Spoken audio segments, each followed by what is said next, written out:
They didn't stay long with the clerk from the Merchant Guild, not wanting to take up what was likely limited time for him and his staff.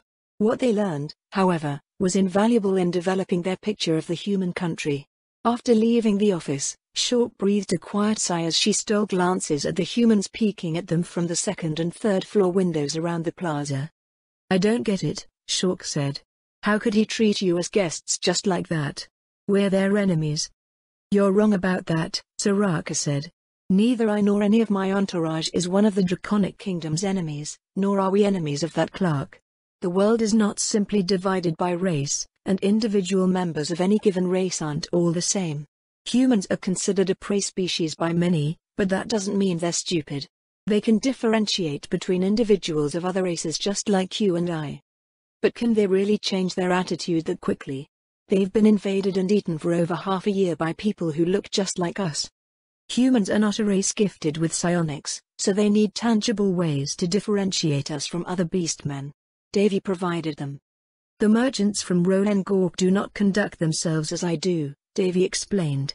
Rolengork doesn't have a merchant guild, so they also wouldn't know merchant guild procedures or even use it in the first place. I have physical proof of my identity as a member of the merchant guild. The difference between myself and the beastmen invading their country is as clear as night is from day, and it's more than enough to have them reframe me from a dangerous threat to a member of their organization. Overall, the Draconic Kingdom fell far out of line with their expectations of a human nation whose lands had supposedly been ruined 2 centuries previous. The clerk's overview of the Draconic Kingdom's economy and industry didn't place them anywhere close to the same level of sophistication as the Central Powers, but they were still closer to Stormport than they were to Rolengork. Not only did they have a merchant guild, but it had branched out into dozens of smaller, specialized guilds.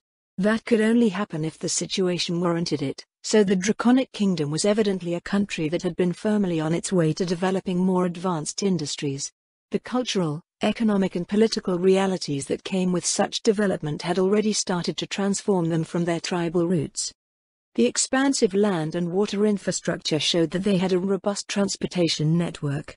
They were about halfway transitioned from tribal governance to a centralized bureaucracy and endeavored to maintain rule of law. Its diverse religious representation suggested a high degree of tolerance, and they had hundreds of long-standing economic treaties with the demi-human populations off of their coast.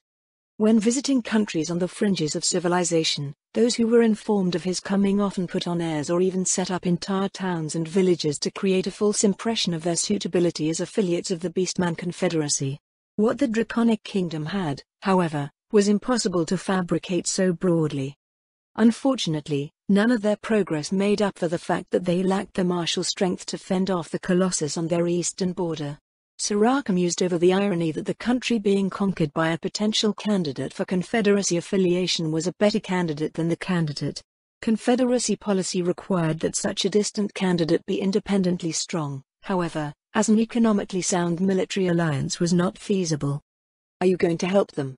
Shawk asked. "That thing he gave you, are you really going to bring it to Stormport?" "As a member of the Merchant Guild," Davy replied, "it is my responsibility to do so." "But..." The young Osalo fell silent. Soraka suppressed a chuckle as she stole glances at the pouch where Davy had put away the letter. "This is another important lesson that you must learn," he said. "One that tribal societies like Rolengork often learn too late. That the Merchant Guild is powerful? They are, in a way, but that wasn't the lesson I had in mind. What you need to understand is that the fate of a people may be decided without their knowing.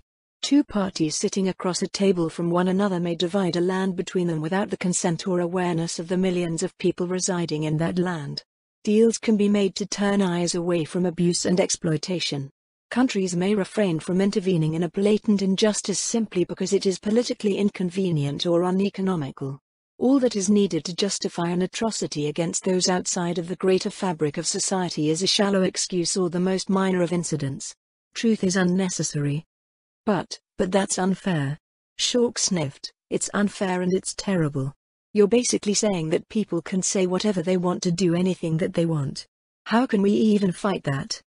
"Fundamentally," Soraka said, "it's not much different from what you're familiar with. When push comes to shove, people do this sort of thing because they believe that they can get away with it. So we need to become so strong that no one will mess with us."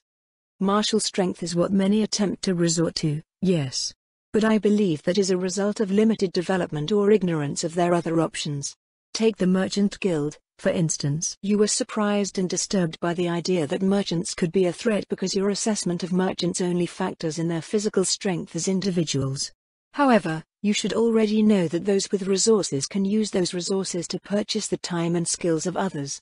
That's essentially what the civilian castes do when they pay tribute to the warrior castes, yes? I guess. Shawk looked over her shoulder at the Merchant Guild office. So they're going to pay other people to attack us? Do those people even exist? They do, Soraka replied, though employing those people is a calculation in itself. The Merchant Guild is, that guild branch that we visited could be considered a tribe, and each sub-guild is a caste within that tribe.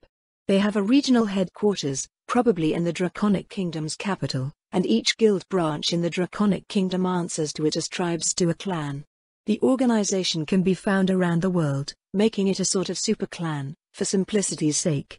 So like a tribe or clan, Shawk said, they have to figure out how to keep it from happening again. Exactly. Just like how your clans may retaliate against raids or challenges to their territorial dominance. What the Merchant Guild defends is not territory, however, but commerce.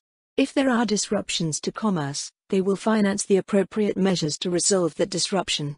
Thief catchers will be hired to deal with thieves, mercenaries contracted to eliminate bandits, armies and navies dispatched to punish pirates, tribes, and even whole countries. They hire assassins to kill those who break their regulations, even if the breach was committed by one of their own members. But we conquered a country. Shawk swallowed. How many of these merchant tribes did we attack? Mitra produced the map that Jaraka had procured. Let's see, 1, 2, 8 cities, plus the 9th one that they talked about in the south. There are dozens of major towns that probably have minor branches, too. That clerk said that they've left the merchants themselves alone, Davy noted. So any punitive measures would be in response to the sacking of their branch offices and eating the clerical staff. That means it won't be as bad, right? Shawk wrung her paws nervously. Perhaps, the merchant was nonchalant. I believe that they are more likely to level sanctions against your country. Armies are expensive, after all. The young Osalo breathed a sigh of relief. Sanctions isn't a cue to breathe easy, Soraka told her. Do you know what they are? No, but it's better than getting attacked, right? It is getting attacked. Economically. For example, they could triple the prices of salt from the tiers of loot or cut off the supply altogether. Didn't you say that Anug needs salt to live? Yes. Shawk started sputtering incoherently, cradling her head in her paws. We're going to die, her eyes swirled. Everyone is going to starve. I don't want to eat other people. No, wait, we can raid for salt, right? Sanctions isn't an army, so we can still get it like that. It would be a good way to get your people killed before they turn on one another in desperation, Soraka replied. The blue dragons of the Great Loot would annihilate any attempted raid on their domain. Either way, whether you die from botched raids or starvation wouldn't matter to the Merchant Guild. Their objective would be to cut Rolengork's population down to a more manageable size. That's cowardly. They're hiding behind other people while attacking us with sanctions. Using dragons, no less. That reminds me. They still hadn't figured out why the Draconic Kingdom was called the Draconic Kingdom. It can't have just been the humans hiding behind the idea that dragons were protecting them. That's the way the world works, Davy told Shawk. Everything is interconnected. Not only would those raids be a hostile incursion, but the Merchant Guild facilitates the flow of trade, which generates revenues for the Great Loot. It is in the best interests of the Storm Dragon Lord to cooperate with the Merchant Guild. But Rolengork buys salt from them, right? You have no choice but to buy salt from them, Davy corrected her. Blue dragons are orderly and patient.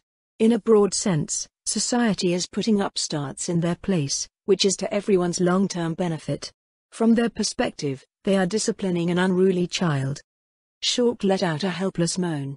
She reached out and shook Soraka's arm. I have to fix this. How do I fix this? There must be a way to fix this, right?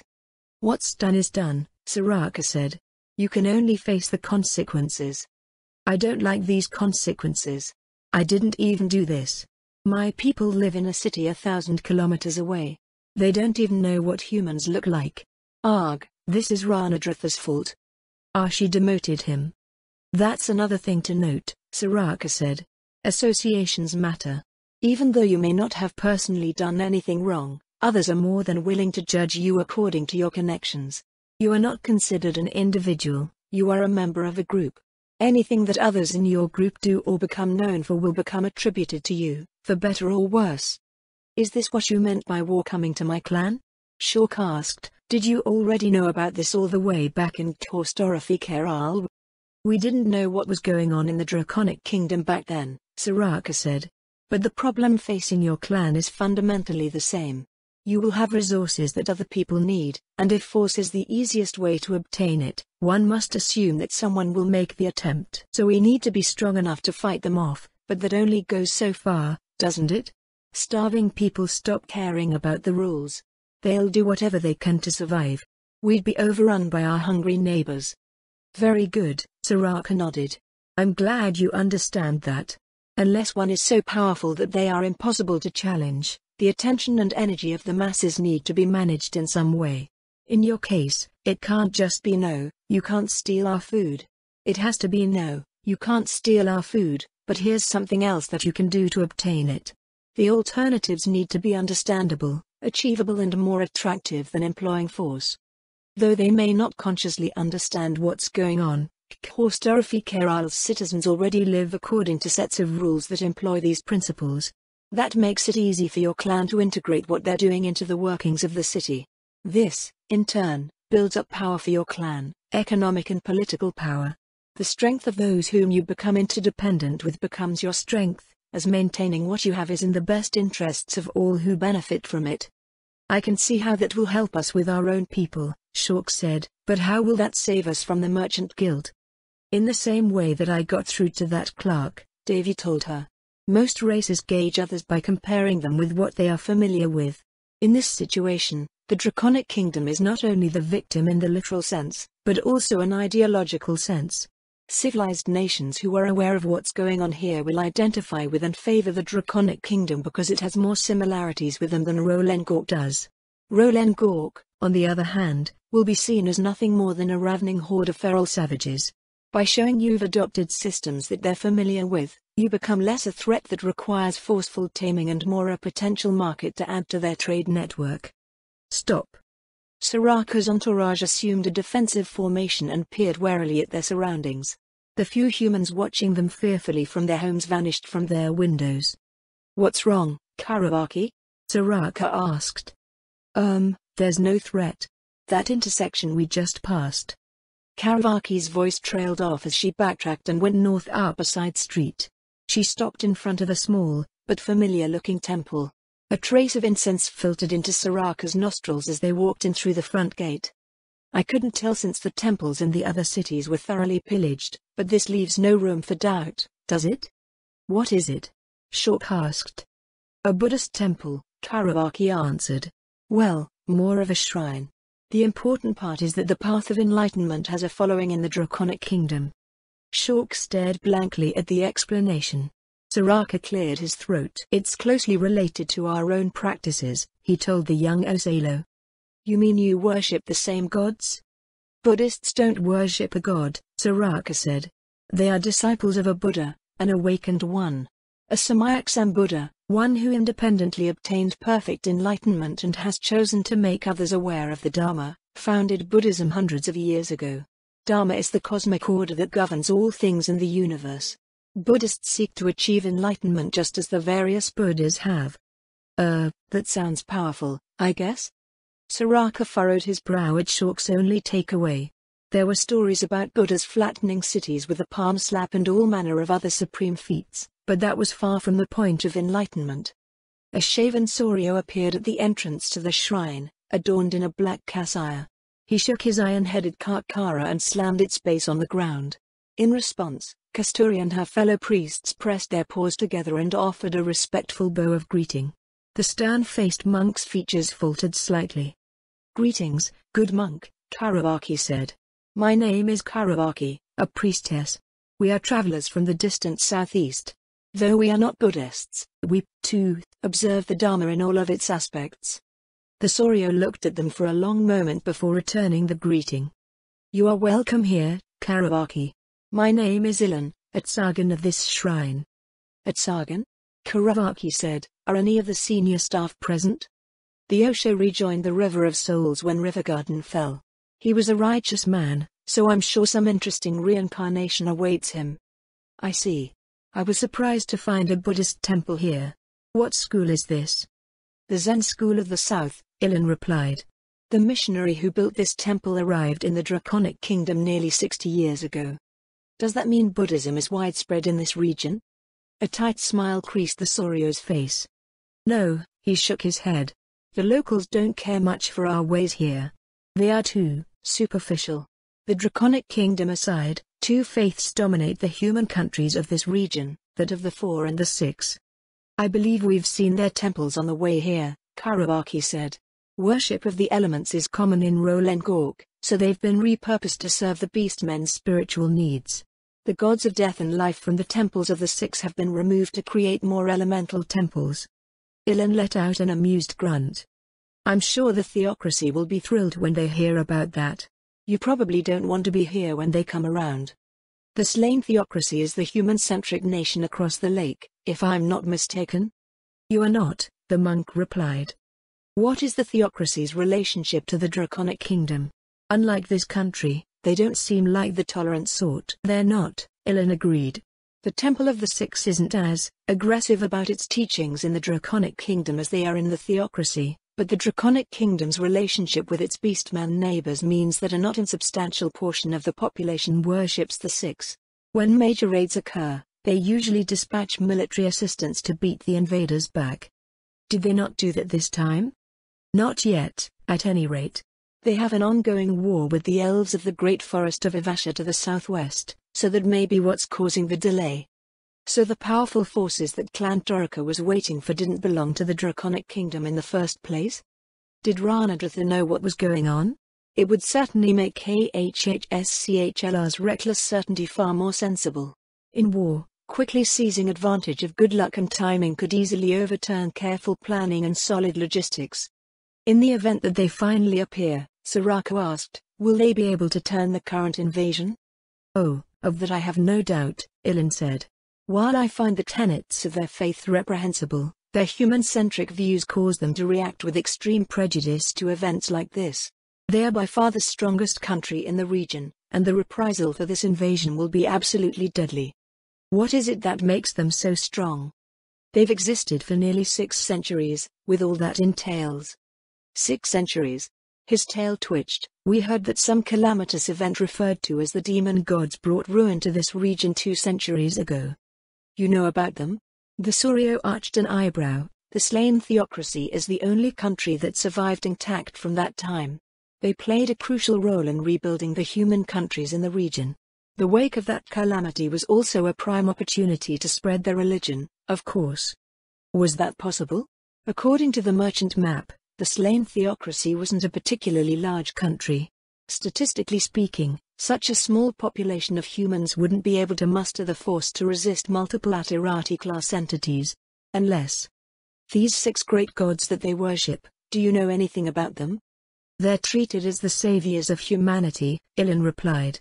"They descended to live with the humans that eventually founded the slain theocracy 600 years ago. That's what they say, at any rate. They have demigods of an unknown legacy. The slain theocracy had divine bloodlines. It was one of the only ways to explain how they had survived, and they were possibly the reason that the demon gods were defeated. Since they had a decidedly belligerent, human-centric mandate, they could have even bided their time while all of the non-human countries around them were destroyed. It was a neat little package. At the same time, it didn't bode well for everyone else in the present day.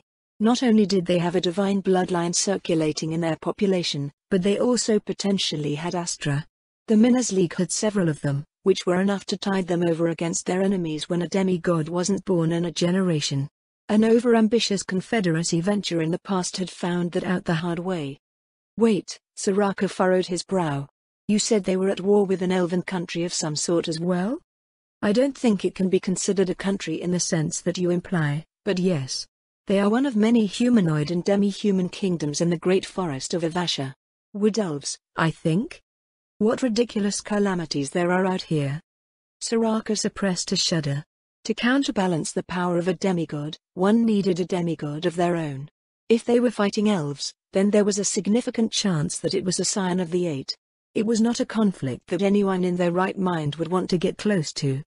What about the other countries in the region? Soraka asked. We have a trade map, but those things don't go into much detail about anything. I assume that they're all human. In the north, Ilan said, the Baharuth Empire and the Kingdom of Riestais are governed and populated entirely by humans. The Holy Kingdom of Roble is majority human, but they have friendly relations with the aquatic demi-humans off their shores. Unfortunately, they're on bad terms with the demi-humans in the Abelian Hills on their eastern border. What about the City-State Alliance and the Argland Confederation? The City-State Alliance was once a single large country called Carnassus, but I believe it shattered when the demon gods appeared. Each city and its constituent territories has a mixed population of humanoids, demi-humans and heteromorphs. Is it a harmonious society? I've never been there, but that should mostly be the case, yes. Horror stories about people being eaten by other people tend to circulate readily in the region, and I've not heard of any from there. The same can be said for the Argland Confederation. Do you have any idea of the other races that reside there? Minotaurs, for instance. Not that I know of. In terms of notable races, the Argland Confederation is renowned in the region for having dragons in their ruling council, one of them being the Platinum Dragon Lord. Ho! It made sense that one of the world's keepers would have a base of operations in the area. The generally benevolent Platinum Dragon Lord was well known for founding countries around the world for various purposes, one of them being to keep countries with a history of producing demigods in check. If he had founded a country nearby, then Soraka's speculations about Slain and Avasha were likely correct. Despite being so far from the center of the continent, Soraka said, this region of the world has some interesting things going on. Since the Draconic Kingdom appears to be a relatively progressive state, can I expect the other human nations to be safe to travel in? Barring the Slain theocracy, of course. I fear not, Ilan said. The Draconic Kingdom is probably the most civilized country in the region by your standards. Why is that? The society that you see in the Draconic Kingdom was cultivated through the wisdom of its timeless queen, Draudilin Auriculus. Is the name of this country a part of that timeless wisdom? What do you mean? I've heard it said that the Draconic Kingdom doesn't have any dragons in it. The Saurier frowned slightly. Is that not the case? Soraka asked. Not at all, Ilan answered. Draudilin Auriculus is also known as the Black-Scaled Dragon Lord. So she's a dragon who rules over humans. She is a human descended from dragons. Draudilin Auriculus is the great-granddaughter of the Brightness Dragon Lord. Soraka's entire entourage gaped at the monk, who took an involuntary step backwards. It's time to run away, G. What, you don't want to say hello to your cousin? Nope. She has a Dragon Lord title. That means she has something crazy up her sleeve. I don't want to be anywhere near this country when that crazy happens. Do you have any sigils or banners of the Draconic Kingdom, for reference's sake? Soraka asked Ilan. The beastmen here were very thorough about claiming trophies of their conquest and anything they thought of value. We haven't seen a single banner of this country yet. Just a moment. The Saurio disappeared into a back door, reappearing a minute later with a document that had an official seal on the bottom. Soraka and his wife stared at it for a good, long time. This is bad. Only a certain type of Dragon Lord was permitted to use the sigil displayed on the document. Mitra's continued urging grew 10 times more insistent, urging him straight out of the shrine. We're going back to the boat, Soraka said. I thought that official from back then said we shouldn't take a boat any further, Shork said. We're not going any further, Soraka replied. We're returning to Rolengork. Huh? Why? Because there's a Dragon Lord here, Mitra told her. Not just any Dragon Lord, a descendant of one of the most powerful Dragon Lords in the world. That variety of Dragon Lord tends to be extremely patient, but when they decide to act, even one's soul is not safe from their wrath. I'm sorry, Shork, Soraka placed a paw on the young Ocelo's head. I wanted for you to see more of the world, but it's not safe here. We'll have to continue your lessons back in the jungle. Soraka slowed down as they backtracked through the main plaza and crossed the Merchant Guild office again. The men and women working in the office seemed resigned to their fates, but they might serve some purpose yet. The Buddhist would probably be good to bring along as well. "Shork," he asked, "how do you feel about picking up a few slaves? I'm certain they'll be useful." "What makes a good story, Papa?" Draudillan looked up at her great-grandfather as he flipped a page of well-oiled vellum. The rich scent that rose from the leather-bound tome on his lap added to those in the air of the Royal Archive, the odors of countless other tomes, varnish and the slightest hint of wood smoke from the crackling fireplace. "A good question, little wormling, or are you a juvenile now? Those descended from mortals always seem to grow in the blink of an eye." "Well, no matter. We are learning about what makes a good story now, no?" She shifted on the comfy couch beside her great-grandfather, turning her attention back to the tome. Contained within its pages was part of a tale that had taken place not long ago, at least by a dragon's reckoning. It was the tale of a peril that threatened the lives of hundreds of millions. A tale of brave heroes who rose and acted to bring that peril to an end. To the people of the Draconic Kingdom, the tale was known as the Legend of the 13 Heroes. If she wasn't mistaken, most of the region called it that. Which was strange, considering that there were many times more than 13. They weren't reading the story because the archive's version was particularly well written, it was touted for its accuracy more than anything else, nor were they reading it for the heart-rending tragedy brought about by the demon gods or the breathtaking acts of valor performed by the brave heroes who stood defiant before them. Rather than read it because it was a good story by human standards, her great-grandfather had chosen the tale because it was an example of what it meant to be a curator of a world filled with stories. What most people didn't know was that a Dragon Lord was responsible for bringing together the 13 heroes, not only facilitating their formation, but also aiding them in a way that was uncommon for Dragon Lords. That was that part her great-grandfather focused on, the why and how and when that drove the acts of a certain Platinum.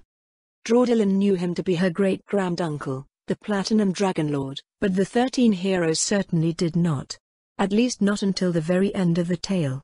Neither did they know that they had been purposely brought together to counter a threat that was not of their world. She licked her lips and continued reading the volume's content. Upon seeing the destruction wrought by the vile demon god of insects, the crops and stores eaten away by the ravening swarms of their dread foe, the heroes despaired. For it was then that they realized it was no mere monster they pursued, no mad magical beast laying waste to villages at random. Their adversary acted with purposeful evil. Its goal was none other than the end of civilization itself. What could the heroes do? Their strong arms could not rebuild all that was ruined, their mighty magics insufficient to conjure the food that was lost. They weren't fast enough to keep up with the demon god's iridescent wings. Many wept as they saw the coming of the end, a bitter end where the people died, not by the hand of any demon, but at the hand of hunger. Brother would turn against brother as desperation reigned and chaos ruled all. It was then that Platinum turned and addressed his comrades, his ever-stalwart voice echoing from within his shining armor. "We must go abroad," he said. "Far southeast, beyond the end of Cerulean Way. We must find allies who can directly contend with these vile demons on their own terms. As things stand, our pursuit of these demon gods will lead to the ruin of the world." And, so, the leader boarded a swift galleon of ensorcelled cypress and silver sails. Together with his closest comrades, he crossed the waves to distant lands, braving storms and pirates and the unknown dangers that lurked in the cold, dark depths. After overcoming many obstacles, they came to the necropolis of Inveria, in the shadow of Mount Ketenias, where the dread vampire lord landfall appeared to bar their path. Draudillan swallowed. She reached for the glass of water on the table beside the couch. As she moistened her dry throat, a detail she hadn't noticed before caught her attention. Papa, she said, "it says that they sailed the Cerulean Way. Does that mean they sailed from here? Was the leader of the 13 heroes born in the Draconic Kingdom?" "That's a very interesting question." Her great-grandfather flipped back to the very beginning of the story, to the parts that focused on the leader's origin.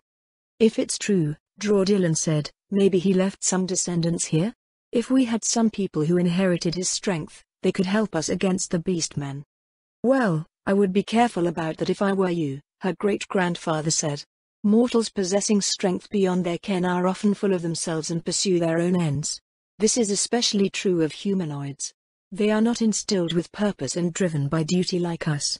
You may find them asking for more than you are willing to give." That much she already knew to be true. Unlike the heroic tales, the strong in reality often did whatever they wanted simply because they could and no one could stop them. It was as if they actively avoided doing the right thing unless extraordinary measures were taken to secure their corporation, which was usually extraordinarily expensive. No, it wasn't as if they did it. They clearly did it to command the highest price for their corporation. While Drawdillon wasn't much of a ruler yet, she knew a parasite when she saw one. If you do find such an individual, her great-grandfather added, be sure to let me know. I would be most interested to meet them. Now, where were we? They went back to where they left off. After a long, arduous battle against Landfall, the evil vampire lord was defeated and the heroes freed the princess of Inveria. She was a jade beauty with hair like spun gold and eyes that glittered like precious rubies. The princess was also a brilliant sorceress who went on to become instrumental in defeating the insect demon god. Drawdillon sighed. She was a princess, no, she was a queen, now, and she was a sorceress, but she was still weak. If only she was as strong as Princess Invern, she could. Wait a minute, Drawdillon frowned. So Platinum purposely had them go there to get Princess Invern? Because she would eventually be able to fight the demon god of insects? There was no way that anyone else would know that the perfect person to fight one of the demon gods was waiting to be rescued half the continent away. The heroes petitioned for the assistance of the 9 Celestials while they were out there somewhere, too. That's right, her great-grandfather said. I don't get why he had to go through all of that, Drawdillon said. The Platinum Dragon Lord is so powerful, he could have gotten rid of the demon gods all by himself. He's powerful now, but he was younger than you back when that filth corrupted the world 5 centuries ago. Alone, he was more than a match for any demon god when they appeared, but you must keep in mind that there were many demon gods. Together, they would have been a real threat to him at the time. Then what about the other dragon lords? Drawdillon asked. If they were aware of the threat, then why didn't they act? If the demon gods had been much stronger than they were, the Brightness Dragon Lord replied, we would have. There are rules of engagement, so to speak. But corruption is corruption, isn't it? Drawdillon said, the more you let it fester, the more damage it causes. That's true, her great-grandfather said. But the scale is minuscule relative to the threats that we must face. You should also know that the world can change when beings of our power act directly. We abstain from affecting those changes unless we deem it necessary, for we, too, can adversely affect the stories of the world. Like my great-granduncle. Like my brother, her great-grandfather nodded. Curellum consigned millions to oblivion. He even sacrificed himself. But it was for the sake of the world, to prevent outsiders from corrupting the stories of countless trillions in the future. She didn't even know what a billion looked like, never mind trillions.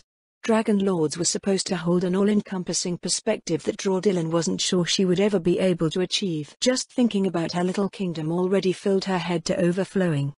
So, how does this apply to my domain?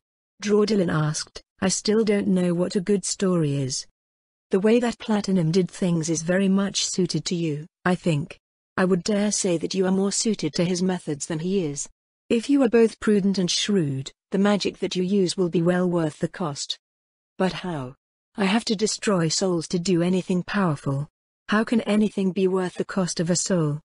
I suppose that goes back to your question. What is a good story to you, Drawdillon? A good story is a good story. I would prefer that there be a happy ending, though. Her great-grandfather's eyes glittered with amusement. Drawdillon's gaze shifted to the fireplace. I believe that is Drawdillon Auriculus, Queen of the Draconic Kingdom speaking, her great-grandfather said. The good and gentle queen who wishes happiness for her people. What's so bad about that? Drawdillon pouted. Does a happy ending make for a good story? Her great-grandfather asked, one without conflict or any struggles? Or one where the conflict is laughably one-sided? One shallow in emotion and depth? Where every character is stripped of agency and arbitrarily set on paths not of their own making. Do you sit down after reading such a story and think, what a good story that was? Well, some of that might be fun for a while, but I think I'd be bored by the end. It definitely wouldn't be a good story. Then what about sad endings? One where people only suffer and evil always prevails? Where good simply loses by virtue of being good and everyone is left with a modicum of the freedom and potential that they would otherwise have. That would be terrible. Dylan turned on the couch with a bounce. A good story can have a happy ending or a sad ending. It can even have an in-between ending. What truly matters is what happens in the story itself. A slight smile crossed her great-grandfather's lips. So it turns out that you knew the answer all along.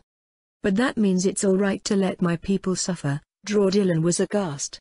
That it's all right for them to be poor and hungry and get eaten by beastmen. I don't want that. You may mold your domain in whatever shape you see fit.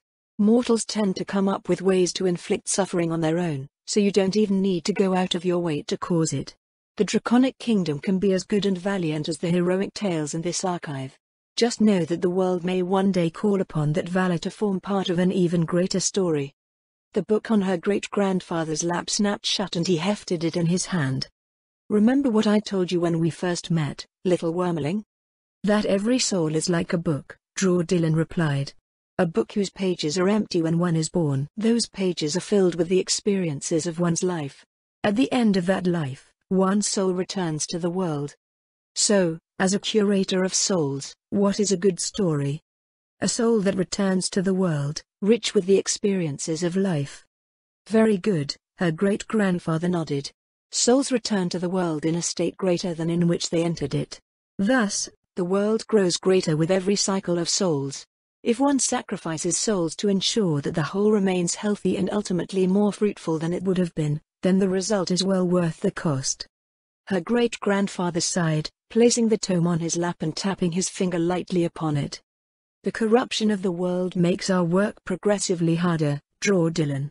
Mortals fall prey to that corruption ever more with each passing century, and life has become rife with bland, boring and shallow stories as a result. Consider the vignerons that toil throughout your domain.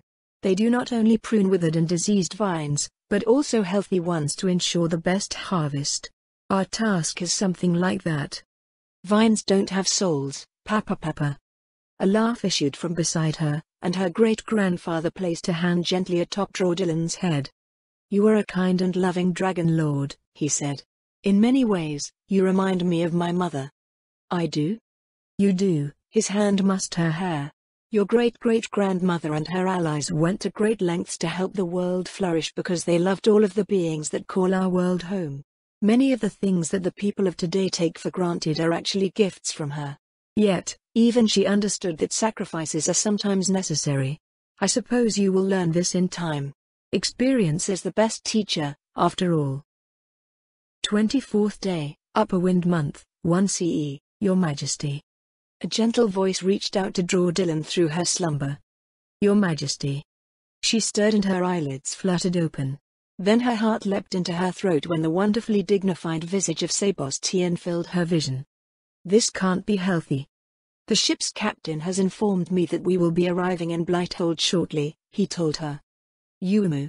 Thank you, Sebos. Sebos bowed slightly before turning to look out at the sea. Dylan rose from her comfy couch in the observation cabin of their vessel, joining him at the forward window. It wasn't the first time she had traveled to Blighthold by sea, but royal tours usually went overland. Since the way between Oraculon and Blighthold was still being properly secured and organized, however, the need to show herself to her people had them take the maritime route. As she watched the city's distant harbor slowly grow on the horizon, the lingering fragments of her dream cast a pall on what should have been a joyous occasion. Experience is the best teacher, Life had provided her with experiences aplenty, but it always seemed that she stubbornly refused to learn from some of them. The reports of the toll exacted upon her country by the beastman occupation were starting to trickle in, once again reminding her of the cost of that stubborn refusal.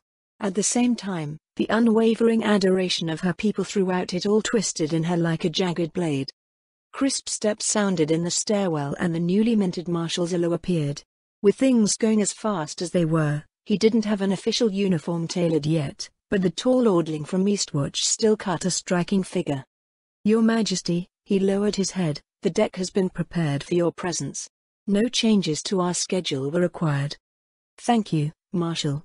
How are things out in Blighthold? Nominal, according to the elder liches. They don't care much for reading the mood of the people. In a few short days under Baroness Saradnik, Amodzilu had become accustomed to communicating with the undead from the royal army of the Sorceress Kingdom. Just as she had calculated, None of the nobles in her court thought much of it. Dealing with all manner of horrors was simply in line with what they expected of him. It was certainly not due to any insidious influence from the undead or the womanly wiles of Countess Corlin's party. As for the Countess and her party, it appeared that the royal court's sense of antagonism toward them had plateaued. That, or the delegation from the Sorceress Kingdom was preparing for another push. No, they're already pushing. My court just doesn't recognize that they are. She wouldn't go so far as to say that it was a flaw, as it was a product of the environment that the Draconic Kingdom's administrative class had developed in. What mattered the most was maintaining stability, recovering from beastman attacks and preparing for the next wave of beastman attacks. The resilience of her people, from the highest noble to the lowest commoner, was refined, forged and tempered by their difficult situation. Every single one of them was a fighter, which also meant they stubbornly resisted things like the nebulous change that Countess Corlin's party attempted to encourage. Drawdillon watched the trio of foreign nobles engage in idle chit-chat with the members of her court. The sheer abundance of youth on the vessel made her feel old, even though she appeared younger than everyone else. Should I do more to get things moving? No, I can't interfere too much. They had better appreciate what I'm doing for them. As her great-grandfather had said, experience was the best teacher. On the Draconic Kingdom's end, her young court was not only inexperienced, but many of the lessons that they learned as noble scions were likely no longer the best way to go about things. They needed to take the fundamentals delivered by those lessons and apply them to their new reality. It was something that her country as a whole needed to do, legally, economically and culturally. The Sorceress Kingdom's delegation was also young and inexperienced, but their problems ran along different lines. By and large, nobles from any country acted according to the will of the establishment. Depending on a country's political situation, this might reflect the will of the sovereign, a faction, or a broad sense of culture. Usually, it was some mix of all three. While the Sorceress Kingdom was a new power in the region, its nobles were still scions of Riestais. Compared to the aristocracy of the Draconic Kingdom, nobles from both Riestais and Baharuth were more aggressive, or more accurately, pushy and entitled. She could only imagine that it was because they had been coddled by the theocracy for so long. Countess Corlin and her party weren't purposely offensive in their behavior, but the telltale flavor of their upbringing resulted in a subtly abrasive approach. With the apparent power of the Sorceress Kingdom, this attitude would have served them well if their country's foreign policy had been inherently antagonistic. The problem was that it wasn't, so the combination of their behavior, actions and the expressed objectives of their country sent all sorts of mixed signals. To the nobles of Drawdillon's court, their supposedly benevolent intent became confusing, patronizing and infuriating upon delivery. The Sorcerer King had sent them with the understanding that the Sorceress Kingdom was more often than not going to be the party dealing from a position of strength in diplomatic exchanges. Since they weren't intent on simply conquering everything in their path, they needed a diplomatic arm that understood how to court lesser powers. Sending a corps of young officials to learn that in the Draconic Kingdom was a move by a wise and patient sovereign who was intent on building beneficial relationships that stood the test of time. Of course, while they learned, all sorts of shenanigans would ensue. All Drawdillon could do was keep a watchful eye on what was going on and sigh whenever something that couldn't be helped happened. Yes, they had better appreciate what I'm doing. I wonder if I could get a discount on that wine. Drawdillon left the cabin and stepped out onto the main deck. Her ministers and the foreign dignitaries bowed and curtsied as she passed them. The vessel, which was one of the Sorceress Kingdom's cargo barges repurposed to convey passengers, slowed down slightly as it smoothly glided towards Blighthold. She took her place on a raised stage positioned at the center of the starboard side of the vessel, taking a deep breath as her ladies-in-waiting checked over her appearance. Thousands of citizens awaited her on the wharf, though the fact that it wasn't jam-packed was a telling sign of how many of the city's residents had perished. Still, their ardor was undiminished. No, it was clear that their fervor was even greater than before. An emotionally charged cheer swelled to a roar as the vessel slid into its berth. Flags, banners and colorful streamers waved wildly in the wind as she raised her hand and greeted her subjects with a bright young queen smile on her face. Even my ministers are getting all caught up in it. You've been riding with me on this boat all night, damn it.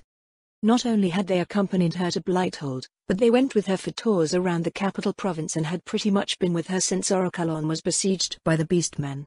What was so exciting? Well, she knew the answer to that. The world worked in frightening ways that she actively avoided thinking about most of the time. Roughly a quarter of the nobles sent to Blighthold the previous week awaited her at the bottom of the gangway. Despite the rush that accompanied their tasks in the north, they had all managed to bring along full sets of formal wear. The men and women welcomed her in a display of uniform elegance that was terribly out of place on a wooden wharf.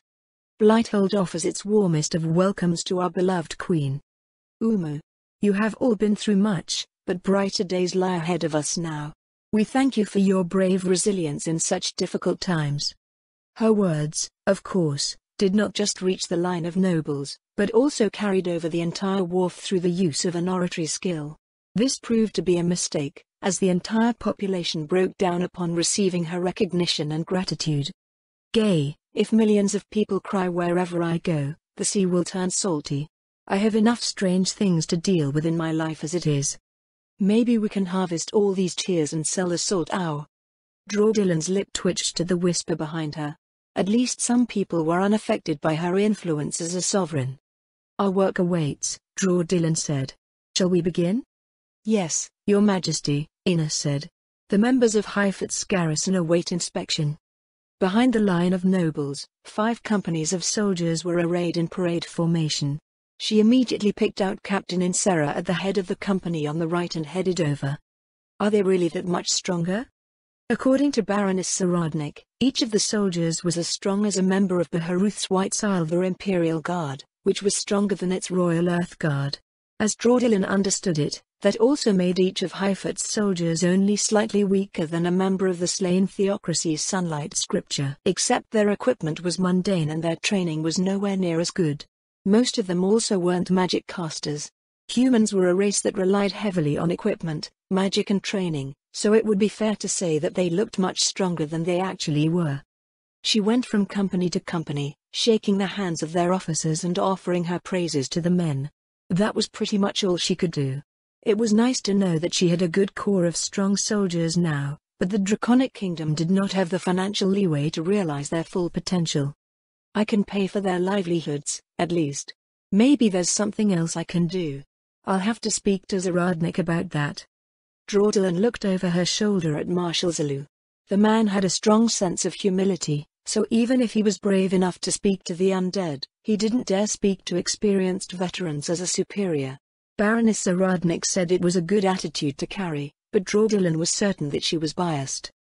After her review of the garrison forces, her entourage boarded the carriages brought with them and proceeded through streets lined with adoring subjects. Great effort had been put into cleaning up the city, but she could see that only the planned route had been properly cleared. The majority of the city's spare laborers had already left to populate the half-emptied farmlands in the north. They disembarked at Blighthold City Hall. Draudillan went between 2 rows of tall soldiers, ascending the polished stone steps to the building's entrance. Inside the entrance, she found a thin, middle-aged man standing in the middle of the foyer. Nedim, she offered him a smirk. It's been a while. Too long, Your Majesty. It seems that we owe your family much. You've even sent your men to help out with the rest of the country, your son included. Well, Zaradnik has a way about her that makes it hard to refuse any proposals. Have you heard anything about how they're doing, by the way? A bit, her smile turned mysterious. But I should probably let them tell you about it when they get back.